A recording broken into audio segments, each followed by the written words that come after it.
the video for yourself. I'm coming back. What Africa gives to the world, Europe don't have it, America don't have it, Asia don't have it. As a First Lady, I am not part of a government system. So when I speak on behalf of the people, because I understand what the people are going through. At the end of the day, I'm not being paid salary, and I cannot be fired either. We cannot wait for other people to come and develop us. Every mining company that is in Sierra Leone today is owned by a foreigner. You cannot be coming to our country and take everything that will make us develop, and then you still treat us as inferior people, as if we don't know what we're doing. The sense about us celebrating independence, I don't know why we're celebrating independence, because we are not free.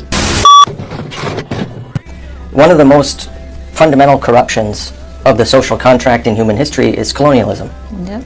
And it's that mechanism that some states have used to extract resources from other places, such as Sierra Leone. That deprives countries of the resources they need for government services, for education, for health. So I was hoping you could reflect a little bit on what those forces have done to Sierra Leone and what kind of accountability we might be able to think about, just to imagine a way forward from where we've begun now. When you look at what Sierra Leone have to offer, when it comes to our mineral resources, the kind of mineral resources we have in our country is enough to take care of everybody in that country. We should not have a single poor person in Sierra Leone. But unfortunately, we are not given the free will to make decisions on our own mineral resources. There's always Big Brother who decides. And when you fight and say, no, we are not going to do this, they use the system to stop you. It's either they set you up with the opposition and they'll be supporting the opposition against you from the back, or they cause unnecessary chaos in your country so that you are not able to even govern your own people. They will do things to make you not to be functionable. And of course, any country that don't have peace cannot develop. You have to have peace before you talk about development. I'll give you a simple example about Sierra Leone.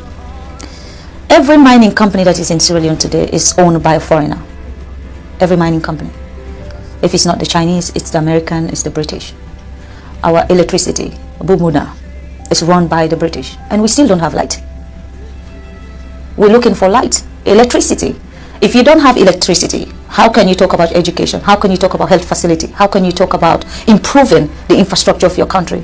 We don't have electricity. Now, do we actually even have proper water? Pipe-borne water, so that our kids will not be sick? We don't have those facilities. Why? With all the minerals we have, there is a cap you put. Before my husband became the president of Sierra Leone was benefiting. They said, what's the word? 0.000.1%. What is that?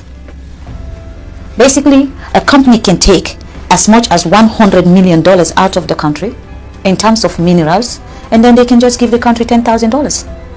Now, what will $10,000 do for our health system? What is $10,000 do for our educational system?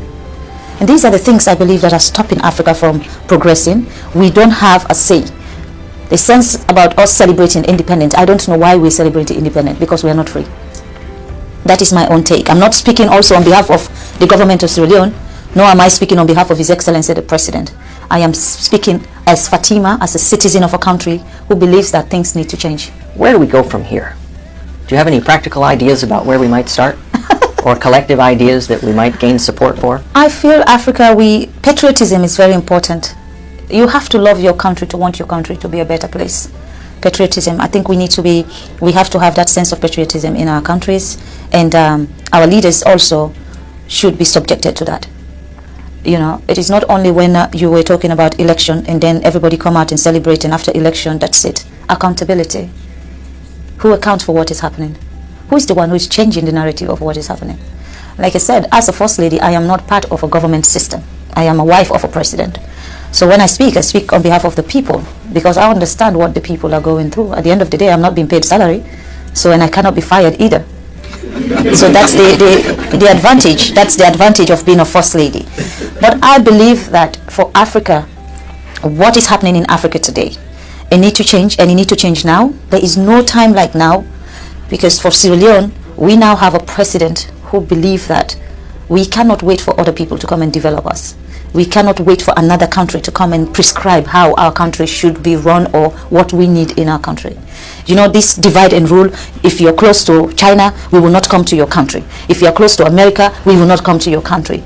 I mean, the fight that is between England, Europe, America, China, Russia is not a Sierra Leone fight. That's not our problem. We're fighting for our daily bread. We're looking to have education, just like America. We're looking to have good health facility, just like Europe. We're looking to have governance structure where one single person cannot be the dictator of a nation. That's what we're looking for. And in that process, we're going to be allies to everybody who wants us to grow.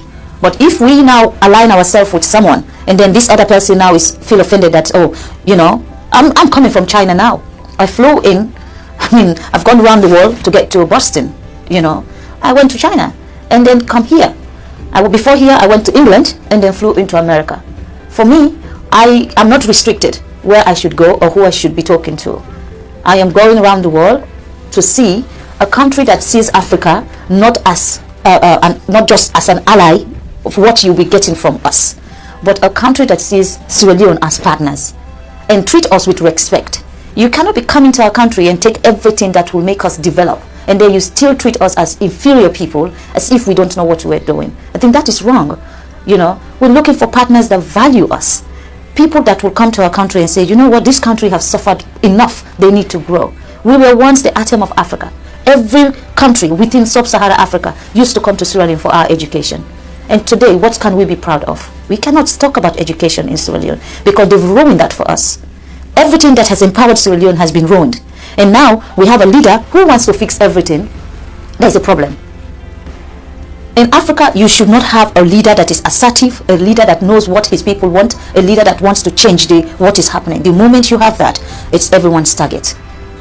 And then they find reason to slow you down, they find reason to stop you, and they use that system of corruption. They use corrupt people, they use negative people, they use unpatriotic citizens to come after a government who is doing what is right for a system.